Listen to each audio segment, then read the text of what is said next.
ಸ್ನೇಹಿತರೆ, ಚರಿತ್ರೆ ಮತ್ತೊಂದು ವಿಡಿಯೋಗೆ ನಿಮಗೆಲ್ಲ ಪ್ರೀತಿಯ ಸ್ವಾಗತ. ಆ 4 ಸಹೋದರರು ಊರು ಬಿಟ್ಟು ಸಿಟಿಗೆ ಬಂದು ಸ್ವಂತ ಹಾಗೂ ಸ್ವತಂತ್ರ್ಯ ಬದುಕು ಕಟ್ಟಿಕೊಳ್ಳುವ ಆಸೆಯಿಂದ ಬಂದಿದ್ರು. ಮೊದಲು ಇಲ್ಲಿಗೆ ಊರಿನ ಹಿರಿಯಣ್ಣ ಬಂದು ಒಂದು ಮನೆ ಮಾಡ್ತಾರೆ. ಬೆಂಗಳೂರಿನ ಬನಶಂಕರಿಯ ಹತ್ತಿರ ಒಂದು ಡಬಲ್ ಬೆಡ್ರೂಮ್ ಮನೆ ಮಾಡಿ ಒಂದು ಕೆಲ್ಸಕ್ಕೆ ಸೇರ್ಕೊಂಡು ನಿಧಾನವಾಗಿ ತನ್ನೆಲ್ಲ ಸೋದರರನ್ನ ಸಹ ಅಲ್ಲಿಗೆ ಕರೆಸ್ಕೊಂಡು ಅವರ ಶಿಕ್ಷಣ ಹಾಗೂ ಇತರೆ ಖರ್ಚು ವೆಚ್ಚಗಳನ್ನ ತಾವೇ ನಿಭಾಯಿಸೋದಕ್ಕೆ ಶುರು ಮಾಡ್ತಾರೆ. ರಾಮ ಲಕ್ಷ್ಮಣರನ್ನ ನಾವು ರಾಮಾಯಣದ ಕಥೆಯಲ್ಲಿ ಮಾತ್ರ ಕೇಳಿದ್ದೇವೆ. ಆದರೆ ಈ ಸೋದರರು ಸಾಕ್ಷಾತ್ ಅದೇ ತರ ಇದ್ದವರು. ಅಣ್ಣನ ಮೇಲೆ ಉಳಿದ ಮೂವರಿಗೆ ತುಂಬಾ ಗೌರವ, ಅಭಿಮಾನ ಇತ್ತು. ಅಣ್ಣನಿಗೂ ಸಹ ತಮ್ಮಂದಿರ ಮೇಲೆ ಬೆಟ್ಟದಷ್ಟು ಪ್ರೀತಿ, ಕಾಳಜಿ. ಯಾವುದೇ ಹಬ್ಬ ಹರಿದಿನ ಬರಲಿ ಎಲ್ಲರೂ ಒಟ್ಟಿಗೆ ಅಣ್ಣನ ಸೂಚನೆಯಂತೆ ಒಬ್ಬರೊಬ್ಬರು ಒಂದೊಂದು ಕೆಲಸ ಕಾರ್ಯ ಹಂಚಿಕೊಂಡು ಒಟ್ಟಿಗೆ ಹಬ್ಬ ಆಚರಣೆ ಮಾಡ್ತಾ ಇದ್ರು. ಅಣ್ಣ ಹೇಳಿದ ಯಾವುದನ್ನ ಸಹ ಅಲಕ್ಷ್ಯ ಮಾಡದೆ ತಮ್ಮಂದಿರು ಅದನ್ನ ಶಿರಸ ನಿರ್ವಹಿಸ್ತಾ ಇದ್ರು. ಎಲ್ಲರ ಶಿಕ್ಷಣ ಮುಗಿದ ನಂತರ ಸಿಟಿಯಲ್ಲಿ ಎಲ್ಲರೂ ಸಹ ಉದ್ಯೋಗಸ್ಥರಾಗಿ ಸ್ವತಂತ್ರರಾಗಿ ದುಡಿಯಲು ಶುರು ಮಾಡಿದ ನಂತರವೂ ಸಹ ಮನೆಗೆ ಖರ್ಚಿಗೆ ತಗುಲುವ ವೆಚ್ಚವನ್ನ ಎಲ್ಲರೂ ಸಹ ಸಮಾನವಾಗಿ ನೋಡಿಕೊಳ್ತಾ ಇದ್ರು. ಅಣ್ಣ ತಮ್ಮಂದಿರು ಅಂದ್ರೆ ಇವರ ತರಹ ಇರ್ಬೇಕಪ್ಪ ಎನ್ನುವಂತಿದ್ದ ಇವರ ಜೀವನ ಮುಂದೆ ಎಂತಹ ಅನಿರೀಕ್ಷಿತ ತಿರುವು ಪಡೆಯಲಿದೆ ಅಂತ ಅವರಿಗೂ ಸಹ ಗೊತ್ತಿರಲಿಲ್ಲ. ಪ್ರಶಾಂತವಾದ ಸಾಗರ ಉಗ್ರ ಸ್ವರೂಪ ಪಡೆದು ಅಲ್ಲೋಲ ಕಲ್ಲೋಲವಾಗುವಂತೆ ಇವರ ಬದುಕು ದಿಢೀರನೆ ಏರುಪೇರಾಗತೊಡಗಿತು. ಜಗಳ, ಕೂಗಾಟ ಇಲ್ಲದಿದ್ದ ಆ ಮನೆಯಲ್ಲಿ ನಿಧಾನವಾಗಿ ಮನಸ್ತಾಪಗಳು, ವಾಗ್ವಾದಗಳು ಶುರುವಾದವು. ಅಷ್ಟು ಅನ್ಯೋನ್ಯವಾಗಿದ್ದ ಅವರ ಮಧ್ಯೆ ಮಾತಿನ ಚಕಮಕಿ ಹಾಗೂ ಘರ್ಷಣೆ ಶುರುವಾಗಿ ಮನೆಯಲ್ಲಿ ನೆಮ್ಮದಿನೇ ಇಲ್ಲದ ಹಾಗಾಯಿತು. ಅವರ ನಡುವೆ ಒಡನಾಟ ಯಾಕೋ ಸರಿ ಹೋಗದೆ ಅವರ ಪೈಕಿ ಕೊನೆಯ ಇಬ್ಬರು ಮನೆಯಿಂದಲೇ ದೂರ ಹೋದ್ರು. ಕ್ರಮೇಣ 4 ಪೈಕಿ ಹೊರಹೋದ ಈ ಇಬ್ಬರು 6 ತಿಂಗಳ ಅವಧಿಯಲ್ಲಿ ಕಾರಣಾಂತರಗಳಿಂದ ಸತ್ತು ಹೋದ್ರು. ಎರಡನೇ ತಮ್ಮ ಹಾಸಿಗೆ ಹಿಡಿದ. ಮೊದಲನೇ ಅಣ್ಣನಿಗೆ ಇದೆಲ್ಲ ನೋಡಿ ಮನಸ್ಸಿಗೆ ತೀವ್ರ ಘಾಸಿ ಉಂಟಾಗಿ ಅವರು ಸಹ ಚಿಂತೆಯಲ್ಲಿ ಕೈ ಹೊತ್ತು ಕುಳಿತರು. ಯಾಕೆ ಹೀಗಾಗ್ತಿದೆ, ಯಾಕೆ ಹೀಗಾಯ್ತು, ಎಲ್ರೂ ಚೆನ್ನಾಗಿಯೇ ಇದ್ವಲ್ಲ, ಇದ್ದಕ್ಕಿದ್ದ ಹಾಗೆ ವೈಮನಸ್ಸು ಏರ್ಪಡಲು ಏನು ಕಾರಣ ಅಂತ ಇವರು ತುಂಬಾ ಚಿಂತಿತರಾದರು. ಯಾರೋ ಇವರಿಗೆ ಒಂದು ಸಲ ನನಗೆ ತಿಳಿದ ಜ್ಯೋತಿಷಿಯೊಬ್ಬರ ಬಳಿ ಇದನ್ನ ಕೇಳೋಣ ನಡಿ ಅಂತ ಕರೆದುಕೊಂಡು ಹೋದ್ರು. ಅಲ್ಲಿಗೆ ಹೋದಾಗ ಬಾಡಿದ ಹಿರಿಯಣ್ಣನ ಮುಖ ನೋಡಿ ಮೊದಲೇ ಸಮಸ್ಯೆ ಗ್ರಹಿಸಿದ ಅವರು ಅವನ ಕೈ ನೋಡಿ ಸಮಸ್ಯೆ ಖಚಿತಪಡಿಸಿಕೊಂಡ್ರು. ನೀವು ಇಲ್ಲಿಗೆ ಬಂದದ್ದು ಒಳ್ಳೇದೇ ಆಯ್ತು. ಸಮಸ್ಯೆ ಎಲ್ಲಿದೆ ಅಂತ ನಿಮಗೆ ನಾನೇ ತೋರಿಸ್ತೀನಿ. ನಾಳೆ ನನ್ನನ್ನ ನಿಮ್ಮ ಮನೆಗೆ ಕರೆದುಕೊಂಡು ಹೋಗಿ ಅಂದ್ರು. ಮಾರನೇ ದಿನ ಅಗತ್ಯ ವಸ್ತುಗಳ ಜೊತೆ ಅವರೊಂದಿಗೆ ಬನಶಂಕರಿಯ ಅವರಿದ್ದ ಬಾಡಿಗೆ ಮನೆಗೆ ಬರ್ತಾರೆ. ಆಗ ಆ ಮನೆಯಲ್ಲಿ ಹಿರಿಯಣ್ಣ ಒಬ್ರೇ ವಾಸ ಇದ್ರು. ಇದ್ದ ಒಬ್ಬ ತಮ್ಮ ಆಸ್ಪತ್ರೆಯಲ್ಲಿ ಚಿಕಿತ್ಸೆ ತೆಗೆದುಕೊಳ್ಳುತ್ತಿದ್ದ. ಉಳಿದಿಬ್ಬರು ಸ್ಮಶಾನ ಸೇರಿದ್ದರು. ಹೀಗಾಗಿ ಮೊದಲನ ಹಾಗೆ ಈಗ ಮನೆಯ ಆವರಣ ಹಾಗೂ ಅದರ ಸುತ್ತಮುತ್ತ ಕ್ಲೀನಿಂಗ್ ಕೆಲಸ ಮಾಡಲು ಸಾಧ್ಯವಾಗದೆ ಸುತ್ತ ಹುಲ್ಲು ಹಾಗೂ ಕಸ ಹರಡಿತ್ತು. ಅದರ ಹಿಂಭಾಗಕ್ಕೋಗಿ ನೋಡಿದಾಗ ಪೊದೆಯ ಮಧ್ಯೆ ಇದ್ದ ಕಬ್ಬಿಣದ ಗ್ರಿಲ್ ಒಳಗೆ ಆ ಪೂಜಾರಿಗೆ ಏನೋ ಕಾಣಿಸಿದಂತಾಯಿತು. ಅದನ್ನ ಕಣ್ಣು ಕೀಳಿಸಿಕೊಂಡು ನೋಡಿ ಅದೇನಿರಬಹುದೆಂದು ಅವರು ಸರಿಯಾಗಿ ಗೆಸ್ ಮಾಡಿದ್ರು.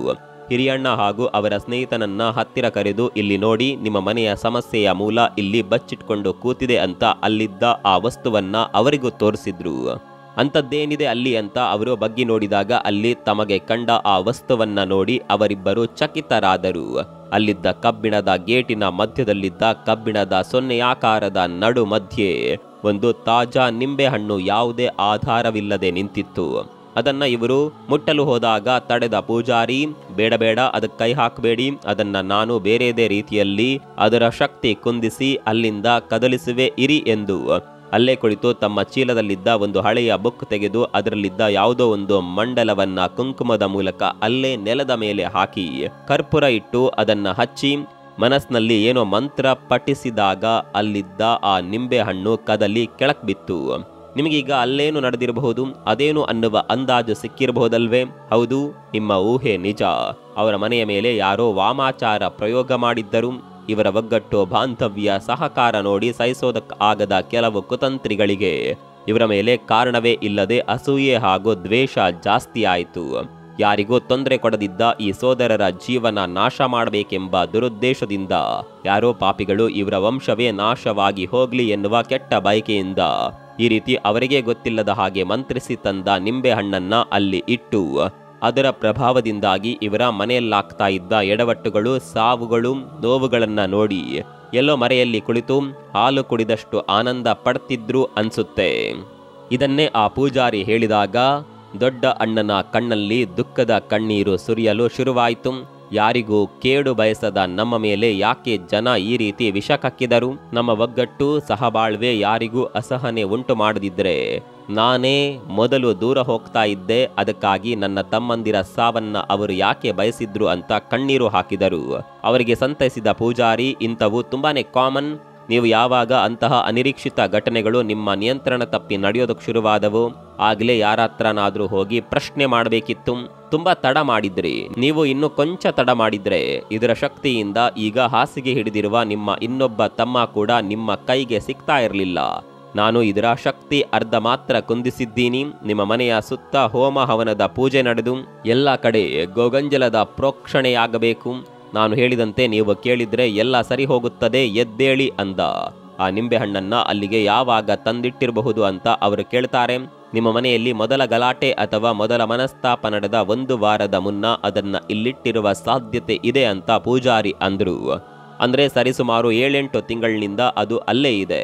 ಅದನ್ನ ನೋಡಿದ್ರೆ ಇನ್ನು ಈಗಷ್ಟೇ ಫ್ರೆಶ್ ಆಗಿ ಮಾರ್ಕೆಟ್ನಿಂದ ತಂದಷ್ಟು ತಾಜಾತನ ಅದರಲ್ಲಿತ್ತು. ಹೌದು, ಇಂಥವುಗಳನ್ನ ಅವರು ಶಕ್ತಿಶಾಲಿಯಾಗಿ ಮಂತ್ರಿಸಿ ತರ್ತಾರೆ.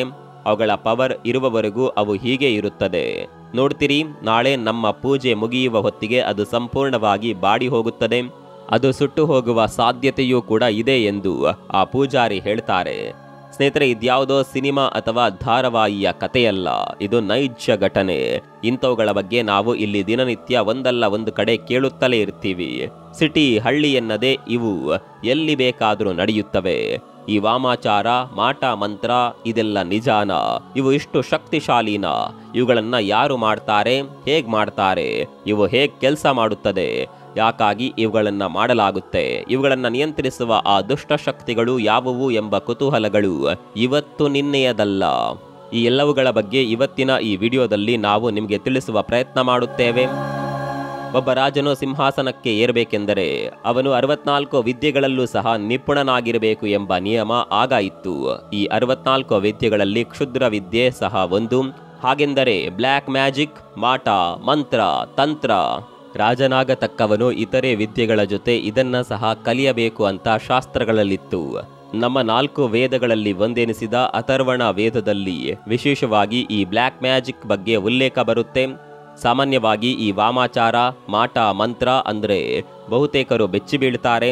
ಇಂದಿನ ವೈಜ್ಞಾನಿಕ ಯುಗದಲ್ಲಿಯೂ ಬ್ಲ್ಯಾಕ್ ಮ್ಯಾಜಿಕ್ ಎಂದು ಕರೆಯಲ್ಪಡುವ ವಾಮಾಚಾರಕ್ಕೆ ವಿದ್ಯಾವಂತರು ಸಹ ಹೆದರುತ್ತಾರೆ. ಹಳ್ಳಿ, ಪಟ್ಟಣ ಸೇರಿದಂತೆ ಎಲ್ಲ ಕಡೆಯೂ ಮಾಟ ಮಂತ್ರ ಮಾಡುವ ಜನರಿದ್ದಾರೆ. ಹಳ್ಳಿಗಳ ಕಡೆ 3 ದಾರಿ ಕೂಡುವ ಜಾಗದಲ್ಲಿ ನಿಂಬೆಹಣ್ಣು, ಮೊಟ್ಟೆ, ಬಾಳೆಹಣ್ಣು ಎಲೆ ಇಟ್ಟು ವಾಮಾಚಾರ ಮಾಡಿರುವುದನ್ನ ನೀವು ನೋಡಿಯೇ ಇರ್ತೀರಿ.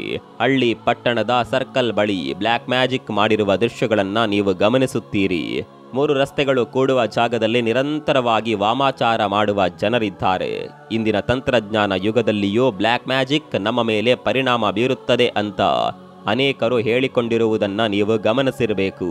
ಹಾಗಾದ್ರೆ ಈ ಮಾಟ ಮಂತ್ರ ಯಾಕೆ ಮಾಡ್ತಾರೆ ಅನ್ನೋದು ನಿಮ್ಗೆ ಗೊತ್ತಿದ್ಯಾ? ಅಷ್ಟಕ್ಕೂ ಈ ವಾಮಾಚಾರ ನಮ್ಮ ಮೇಲೆ ಪರಿಣಾಮವನ್ನ ಉಂಟು ಮಾಡುತ್ತದಾ? ಈ ಪ್ರಶ್ನೆಗೆ ಅನೇಕರು ಹೌದು ಅಂತ ಹೇಳಿದ್ರೆ, ಇನ್ನು ಕೆಲವರು ಅದು ಯಾವುದೇ ರೀತಿಯ ಪರಿಣಾಮ ಬೀರುವುದಿಲ್ಲವೆಂದು ಹೇಳ್ತಾರೆ. ಅದೆಲ್ಲ ಸುಳ್ಳು ಬಿಡಿ, ಅವು ಮೂಢನಂಬಿಕೆ ಎನ್ನುವ ಜನರು ಕೂಡ ಇದ್ದಾರೆ. 3 ದಾರಿ ಕೂಡುವ ಜಾಗದಲ್ಲಿಯೇ ಈ ವಾಮಾಚಾರ ಮಾಡುವುದು ಯಾಕೆ ಅನ್ನುವ ಪ್ರಶ್ನೆ ನಿಮ್ಮಲ್ಲಿಯೂ ಮೂಡಿಯೇ ಮೂಡಿರುತ್ತೆ. ಈ ವಾಮಾಚಾರದ ಪ್ರಕ್ರಿಯೆ ಹಾಗೂ ಇದರ ಕ್ರಮವೇ ವಿಚಿತ್ರ. ಅಮಾವಾಸ್ಯೆ ದಿನದ ರಾತ್ರಿ 3 ದಾರಿ ಸೇರುವ ಪ್ರದೇಶದಲ್ಲಿ ಸೂಜಿ, ಗೊಂಬೆ, ನಿಂಬೆಹಣ್ಣು, ಕೆಂಪು ವಸ್ತ್ರ, ಅರಶಿಣ, ಕುಂಕುಮ ಹಾಕಿ ರಂಗೋಲಿ ಬಿಡಿಸ್ತಾರೆ. ಹಣ್ಣು, ಹಂಪಲು, ಎಲೆ, ಹಣವನ್ನ ಇಟ್ಟು ಪೂಜೆ ಮಾಡಿರ್ತಾರೆ. ಈ ರಸ್ತೆಯಲ್ಲಿ ಸಾಗುವ ಬಹುತೇಕರು ಅವೆಲ್ಲಿ ಅವರ ಕಣ್ಣಿಗೆ ಬೀಳುತ್ತವೆಯೋ ಎಂದು ನಾವು ಅವುಗಳನ್ನು ತಾಗಿ ದಾಟಬೇಕಾಗುವುದೋ ಎಂಬ ಆತಂಕದಲ್ಲಿಯೇ ಸಂಚಾರ ನಡೆಸ್ತಾರೆ. ಯಾವುದೇ ಕಾರಣಕ್ಕೂ ಅದನ್ನ ದಾಟಬಾರದು ಅಂತ ಹಿರಿಯರು ಮಕ್ಕಳಿಗೆ ಹೇಳ್ತಾರೆ. ಮಾಟ ಮಂತ್ರ ಮಾಡುವವರ ಪ್ರಕಾರ 3 ದಾರಿ ಕೂಡುವ ಜಾಗದಲ್ಲಿಯೇ ವಾಮಾಚಾರ ಮಾಡಿದ್ರೆ ಅದು ಪರಿಣಾಮ ಬೀರುತ್ತದೆ ಅಂತ ಹೇಳಲಾಗಿದೆ. ಅಥವಾ ಇಂತಹ ಒಂದು ನಂಬಿಕೆ ಅನಾದಿ ಕಾಲದಿಂದಲೂ ಇದೆ. ಅಮಾವಾಸ್ಯೆ ದಿನ ಮಣ್ಣಿನ ಗೊಂಬೆ ಮಾಡಿ ಅದಕ್ಕೆ ಸೂಜಿ ಚುಚ್ಚಿ ಅರಿಶಿನ, ಕುಂಕುಮ ಚೆಲ್ಲಿ ನಿಂಬೆಹಣ್ಣು, ನೋಟು ಮತ್ತು ಚಿಲ್ಲರೆ ಹಣವನ್ನ ಹಾಕಿರ್ತಾರೆ. ಬಹಳ ಸಲ ಮಧ್ಯರಾತ್ರಿಯಲ್ಲಿಯೇ ಈ ರೀತಿಯ ವಾಮಾಚಾರಗಳು ನಡೆಯುತ್ತವೆ.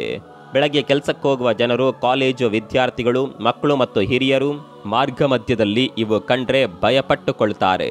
ಅನೇಕರು ಈ ರೀತಿಯ ವಾಮಾಚಾರದ ಗೊಂಬೆಗಳನ್ನ ಕಂಡು ಜ್ವರ ಬಂದು ಆಸ್ಪತ್ರೆ ಸೇರಿದ ಉದಾಹರಣೆಗಳಿವೆ. ಬೇರೆಯವರ ಏಳಿಗೆ ಸಹಿಸದವರು ತಮಗೆ ಅನಾರೋಗ್ಯ ಕಾಡಿದಾಗ, ಅಂದುಕೊಂಡಂತೆ ಕೆಲಸ ಆಗದಾಗ ಜನರು ವಾಮಾಚಾರ ಮಾಡಿಸುತ್ತಾರೆ ಎನ್ನಲಾಗಿದೆ. ಇಂಥದ್ದೇ ಉದಾಹರಣೆಯನ್ನ ನಾವು ಇಂಟ್ರೋ ಪಾರ್ಟ್ನಲ್ಲಿ ನಿಮಗೆ ವಿವರಿಸಿದ್ದು. ವಾಮಾಚಾರ ಅನ್ನೋದು ಅತಿ ಪುರಾತನ ವಿದ್ಯೆಯಾಗಿದೆ. ಕ್ಷುದ್ರ ಶಕ್ತಿಗಳನ್ನ ಆಹ್ವಾನಿಸಿ ತಮ್ಮ ಇಷ್ಟಾರ್ಥಗಳನ್ನ ಈಡೇರಿಸಿಕೊಳ್ಳುವ ಉದ್ದೇಶದಿಂದ ಬ್ಲ್ಯಾಕ್ ಮ್ಯಾಜಿಕ್ ಮಾಡಿಸುತ್ತಾರೆ. ಈ ಮೊದಲೇ ಹೇಳಿದ ಹಾಗೆ ಅಥರ್ವಣ ವೇದದಲ್ಲಿ ಈ ವಾಮಾಚಾರದ ಬಗ್ಗೆ ಉಲ್ಲೇಖಿಸಲಾಗಿದೆ. ವಶೀಕರಣ, ಕಣ್ಕಟ್ಟು ವಿದ್ಯೆ, ಮಾಟ ವಿದ್ಯೆ ಮತ್ತು ಸನ್ಮೋಹನಗಳು ಮೊದಲಾದವು ಈ ವಾಮಾಚಾರದ ಭಾಗಗಳಾಗಿವೆ. ಮೂರು ದಾರಿ ಕೂಡುವ ಜಾಗದಲ್ಲಿ ಅಮಾವಾಸ್ಯೆ ಮತ್ತು ಹುಣ್ಣಿಮೆಯ ದಿನದಂದು ದುರುಳರು ಅಥವಾ ಸಮಾಜಘಾತುಕ ಮನಸ್ಥಿತಿಯ ಕೆಲವರು ಕ್ಷುದ್ರ ಶಕ್ತಿಗಳನ್ನ ಒಲಿಸಿಕೊಳ್ಳಲು ಈ ದುರ್ಮಾರ್ಗವನ್ನ ಬಳಸಿಕೊಳ್ಳುತ್ತಾರೆ.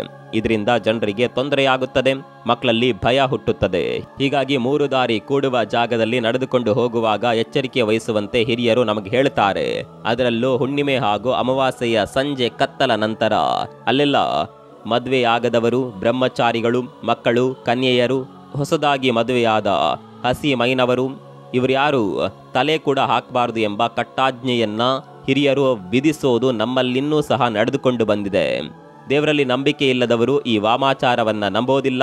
ಅದೇ ರೀತಿ ದೇವರಲ್ಲಿ ನಂಬಿಕೆ ಉಳ್ಳವರು ಇದನ್ನ ನಂಬುತ್ತಾರೆ ಮತ್ತು ವಾಮಾಚಾರದಿಂದ ಜನರ ಮೇಲೆ ದೊಡ್ಡ ಮಟ್ಟದ ಪರಿಣಾಮ ಉಂಟಾಗುತ್ತದೆ ಎಂದು ನಂಬುತ್ತಾರೆ. ಹಾಗಾದರೆ ಈ ಬ್ಲ್ಯಾಕ್ ಮ್ಯಾಜಿಕ್ ಅಥವಾ ಕಪ್ಪು ಮಾಂತ್ರಿಕತೆ ಎಂದರೇನು? ಇದರಿಂದ ಏನಾಗುತ್ತೆ? ಇದನ್ನು ನಿಯಂತ್ರಿಸುವ ಶಕ್ತಿಗಳು ಯಾವುವು ಎಂದು ಮುಂದೆ ನೋಡೋಣ. ಈ ಬ್ಲ್ಯಾಕ್ ಮ್ಯಾಜಿಕ್ ಅಥವಾ ಕಪ್ಪು ಮಾಂತ್ರಿಕತೆ ಎಂದರೆ ನಕಾರಾತ್ಮಕ ಶಕ್ತಿಗಳನ್ನ ಅಥವಾ ಮೋಕ್ಷ ಸಿಗದೆ ಅಲೆಯುವ ಒಂಟಿ ಆತ್ಮಗಳನ್ನ ಆಹ್ವಾನಿಸುವ ಉದ್ದೇಶದೊಂದಿಗೆ ಕೆಲವು ಜನ ತಮ್ಮ ಸ್ವಾರ್ಥ ಸಾಧನೆಗಾಗಿ ನಡೆಸುವ ವಿಧಿವಿಧಾನಗಳು ಮತ್ತು ಆಚರಣೆಗಳ ಒಟ್ಟಾರೆ ಪ್ರಕ್ರಿಯೆಯೇ ಈ ವಾಮಾಚಾರ. ಸಾಮಾನ್ಯವಾಗಿ ಇದನ್ನ ಯಾವುದೇ ಲೋಕ ಕಲ್ಯಾಣಕ್ಕೆ ನಡೆಸದೆ ದುಷ್ಟ ಉದ್ದೇಶಕ್ಕಾಗಿ ಹಾಗೂ ಇತರರ ಮನೆ ಹಾಳು ಮಾಡುವ ಸಲುವಾಗಿಯೇ ಮಾಡಲಾಗುತ್ತೆ. ಕೆಲವರು ಕಪ್ಪು ಮಾಂತ್ರಿಕತೆ ದೈಹಿಕವಾದ, ಮಾನಸಿಕವಾದ ಅಥವಾ ಆರ್ಥಿಕವಾದ ಹಾನಿ ಮಾಡಬಹುದು ಎಂದು ನಂಬುತ್ತಾರೆ. ಇನ್ನು ಕೆಲವರು ಇದನ್ನ ಕೇವಲ ಮೂಢನಂಬಿಕೆ ಎಂದು ಪರಿಗಣಿಸುತ್ತಾರೆ. ಆದರೆ ಅದರ ಹೊಡೆತಕ್ಕೆ ಸಿಲುಕಿ ನರಳಿದವರಿಗೆ ಮಾತ್ರವೇ ಅದರ ದುಷ್ಟ ಭಾವ ಎಂಥದ್ದೆಂದು ಗೊತ್ತಿರೋದು. ಯಾರ ಮೇಲಾದರೂ ಅವು ಪ್ರಯೋಗವಾದಾಗ ಅವರಿಗೆ ಏನೇನು ಆಗುತ್ತದೆ ಹಾಗೂ ವಾಮಾಚಾರ ನಡೆದ ನಂತರ ಕಾಣಿಸಿಕೊಳ್ಳುವ ಅದರ ವಿಲಕ್ಷಣವಾದ ಲಕ್ಷಣಗಳು ನಮ್ಮನ್ನ ದಂಗುಬಡಿಸುತ್ತವೆ. ಮೊದಲಿಗೆ ಇದು ಮಾಡುವ ದೈಹಿಕ ಬದಲಾವಣೆಗಳ ಬಗ್ಗೆ ನೋಡೋದಾದರೆ, ಅತಿಯಾದ ಕೂದಲು ಉದುರುವುದು, ಮುಖದ ರೂಪ ವ್ಯತ್ಯಾಸ ಅಥವಾ ಅಸ್ಪಷ್ಟವಾದ ಹಾಗೂ ಗುರುತಿಸಲು ಆಗದೇ ಇರುವಂತಹ ದೇಹದ ಅಸ್ವಸ್ಥತೆಗಳು ಆ ವ್ಯಕ್ತಿಯನ್ನ ಮೇಲಿಂದ ಮೇಲೆ ಕಾಡುತ್ತದೆ. ಎರಡನೆಯದ್ದು ಕಾರಣವಿಲ್ಲದೆ ಹೆಚ್ಚಾಗುವ ಮಾನಸಿಕ ಅಶಾಂತಿ ಹಾಗೂ ಒತ್ತಡ. ಈ ಸಮಯದಲ್ಲಿ ಆ ವ್ಯಕ್ತಿ ಹೆಚ್ಚಾದ ಕೋಪ, ಆತಂಕ ಅಥವಾ ಕಾರಣವಿಲ್ಲದ ಭಯಗಳ ಲಕ್ಷಣಗಳನ್ನು ವ್ಯಕ್ತಪಡಿಸ್ತಾನೆ. ಮೂರನೆಯದ್ದು ಆರ್ಥಿಕ ನಷ್ಟವುಂಟಾಗೋದು. ಇದಂತೂ ಬಹು ಕಾಮನ್ ಲಕ್ಷಣ ಎನ್ನಬಹುದು. ವಾಮಾಚಾರಕ್ಕೊಳಗಾದ ವ್ಯಕ್ತಿಯಲ್ಲಿ ಕಾರಣವಿಲ್ಲದೆ ಆರ್ಥಿಕ ತೊಂದರೆಗಳು ಅಥವಾ ವ್ಯಾಪಾರದಲ್ಲಿ ನಷ್ಟ ಉಂಟಾಗೋದು, ಎಷ್ಟೇ ಹಣ ಬಂದರೂ ಅರಿವಿಗೆ ಬಾರದ ರೀತಿಯಲ್ಲಿ ಅದು ಕೈ ಸೋರಿ ಹೋಗೋದು, ಹೀಗೆಲ್ಲ ಆಗುತ್ತೆ. ಇದರ ಜೊತೆ ಕೆಟ್ಟ ಕನಸುಗಳು ಸ್ವಪ್ನದಲ್ಲಿ ಕಾಣಿಸೋದು, ಭೀತಿ ಉಂಟು ಮಾಡೋದು ಸಹ ನಡೆಯುತ್ತೆ. ಆಗಾಗ ಅಥವಾ ಪದೇ ಪದೇ ಬರುವ ದುಷ್ಟ ಕನಸುಗಳು ಅಥವಾ ಮನಸ್ಸಿಗೆ ಅಶಾಂತಿ ತರುವ ಕನಸುಗಳು ನಿದ್ರೆಯನ್ನ ಕಸಿದು ಅನಾರೋಗ್ಯಕ್ಕೆ ನಮ್ಮನ್ನ ಈಡು ಮಾಡುತ್ತವೆ. ಇಷ್ಟೆಲ್ಲ ಕರಾಮತ್ತು ನಡೆಸುವ ಈ ಕಪ್ಪು ಮಾಂತ್ರಿಕತೆಯನ್ನ ಅಥವಾ ಬ್ಲ್ಯಾಕ್ ಮ್ಯಾಜಿಕ್ ಅನ್ನ ಗುರುತಿಸೋದು ಹೇಗೆ? ಮನೆಯಲ್ಲಿ ಅಥವಾ ಕೆಲಸದ ಜಾಗದ ಬಳಿ ನಿಂಬೆ, ಅರಿಶಿನ ಅಥವಾ ಕುಂಕುಮ ಮುಂತಾದ ವಸ್ತುಗಳು ಅಸ್ಪಷ್ಟವಾಗಿ ಕಂಡುಬಂದರೆ ನೀವಿರುವ ಸ್ಥಳದ ಸುತ್ತ ವಾಮಾಚಾರ ನಡೆದಿದೆ ಎಂದರ್ಥ. ಕೆಲವರು ಸುಮ್ಮನೆ ಭಯ ಉಂಟು ಮಾಡಲು ಈ ರೀತಿಯ ನಾಟಕವಾಡಿ ನಿಮ್ಮನ್ನ ಹೆದರಿಸಬಹುದು. ಹೀಗಾಗಿ ಹಾಗೇನಾದ್ರೂ ಅಂಥವು ಕಂಡು ಬಂದಲ್ಲಿ ಮನೆಯಲ್ಲಿ ದೀಪ ಬೆಳಗಿ ದೇವರಿಗೆ ನಮಸ್ಕಾರ ಮಾಡಿ ಆ ವಸ್ತುಗಳ ಮೇಲೆ ಉಪ್ಪನ್ನ ಸುರಿಯಿರಿ ಅಥವಾ ವೀಳ್ಯದೆಲೆಯ ಮೇಲೆ ಉಪ್ಪು ಇಟ್ಟು ಅದನ್ನ ಅವುಗಳ ಮೇಲಿಡಿ.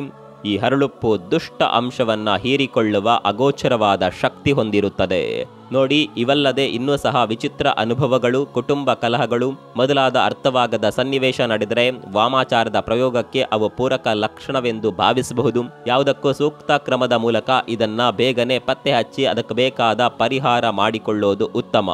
ಈ ವಾಮಾಚಾರವನ್ನ ಚೌಡಿ, ಕಾಳಿ ಮೊದಲಾದ ದೇವತೆಯರ ಭಿನ್ನ ಸ್ವರೂಪದ ಶಕ್ತಿಯನ್ನ ಒಲಿಸಿಕೊಂಡು ದುಷ್ಟರು ಆ ಶಕ್ತಿಯ ಸಹಾಯದಿಂದ ಮಾಡ್ತಾರೆ ಅನ್ನುವ ನಂಬಿಕೆ ಇದೆ. ಅವರು ಈ ರೀತಿ ನಮಗೆ ಏಟ್ಕೊಟ್ರೆ ಅದಕ್ಕೆ ಬದಲಿಗೆ ನಾವು ಆಂಜನೇಯ, ಗಣೇಶ, ಶಿವ ಮುಂತಾದ ದೈವ ಪೂಜೆ ಹಾಗೂ ಆರಾಧನೆಗಳ ಮೂಲಕ ಎದುರೇಟು ಕೊಡಲು ಸಿದ್ಧವಿರಬೇಕು. ದೈವಬಲದ ಮುಂದೆ ಯಾವುದೇ ಶಕ್ತಿಯ ಆಟ ಸಾಗದು. ದೈವದ ಮೇಲೆ ಶ್ರದ್ಧೆ ಹೊಂದಿದ್ದರೆ ಯಾವುದೇ ಕೆಡಕು ನಮ್ಮನ್ನ ಏನೂ ಮಾಡಲು ಸಾಧ್ಯವಿಲ್ಲ. ಇದನ್ನೆಲ್ಲ ನಾವಿಲ್ಲಿ ಯಾಕೆ ಹೇಳಬೇಕಾಗಿ ಬಂತು ಅಂದ್ರೆ, ನಿಮ್ಮನ್ನ ಇದರಿಂದ ಭಯಗೊಳಿಸುವ ಉದ್ದೇಶದಿಂದಲೋ ಅಥವಾ ಮೂಢನಂಬಿಕೆ ಪ್ರಚಾರ ಮಾಡುವ ಸಲುವಾಗಿಯೂ ಅಲ್ಲ. ಇಲ್ಲಿ ಒಳ್ಳೆಯದಿದೆ ಎಂದ ಮೇಲೆ ಕೆಟ್ಟದ್ದು ಸಹ ಇದೆ ಎಂದು ನಾವು ನಂಬಬೇಕು. ಇವತ್ತಿಗೂ ಸಹ ಮಾಟ, ಮಂತ್ರ, ವಾಮಾಚಾರ, ಚೌಡಿ, ತಾಯತ, ಕೈ ಮುಸುಕು, ಕೈ ಮದ್ದು, ವಾಮಾಚಾರದ ಪೂಜೆ ಇದೆಲ್ಲ ನಮ್ಮ ಸುತ್ತಲೂ ಸಹ ಅವ್ಯಾಹತವಾಗಿ ನಡೆಯುತ್ತಲೇ ಇದೆ. ಹಾಗೂ ನಿಧಿಶೋಧಕ್ಕಾಗಿ ರಾತ್ರೋರಾತ್ರಿ ಪೂಜೆ, ಹೋಮ, ಹವನ, ಬಲಿ ಕೊಡೋದು ಇಂಥವು ದೇಶದ ನಾನಾ ಕಡೆ ರಹಸ್ಯವಾಗಿ ನಡೆಯುತ್ತಲೇ ಇವೆ. ಇವುಗಳ ದುಷ್ಟ ಪ್ರಭಾವಕ್ಕೆ ಸಿಲುಕಿ ನರಳಿದವರ ಸಾವಿರ ಕಥೆಗಳು ನಿಮ್ಗಿಲ್ಲಿ ಸಿಗುತ್ತವೆ. ಅವುಗಳ ಪೈಕಿ ಯಾವುದೋ ಒಂದನ್ನ ಮಾತ್ರವೇ ನಾವು ನಿಮಗೆ ಈ ವಿಡಿಯೋದ ಶುರುವಿನಲ್ಲಿ ಹೇಳಿದ್ದು. ಇಂಥವುಗಳ ಬಗ್ಗೆ ಎಲ್ಲರಿಗೂ ಪ್ರಾಥಮಿಕ ಅರಿವು, ಜಾಗೃತಿ ಇದ್ದರೆ ಕ್ಷೇಮ. ಹಾಗೂ ಈ ವಿಡಿಯೋ ನಿಮ್ಮನ್ನ ಇಂತಹ ವಿಷಯಗಳ ಬಗ್ಗೆ ಸರಿಯಾದ ರೀತಿಯಲ್ಲಿ ಎಜುಕೇಟ್ ಮಾಡುವ ಉದ್ದೇಶದಿಂದ ಮಾತ್ರ ಮಾಡಿರೋದು. ಈ ವಿಡಿಯೋದ ಬಗ್ಗೆ ಹಾಗೂ ವಾಮಾಚಾರದ ಬಗ್ಗೆ ನಿಮಗಿರುವ ಅಭಿಪ್ರಾಯವನ್ನ ಕಾಮೆಂಟ್ ಮಾಡಿ. ಮತ್ತೊಂದು ವಿಡಿಯೋದಲ್ಲಿ ಸಿಗೋಣ. ಅಲ್ಲಿವರೆಗೂ ನಮಸ್ಕಾರ.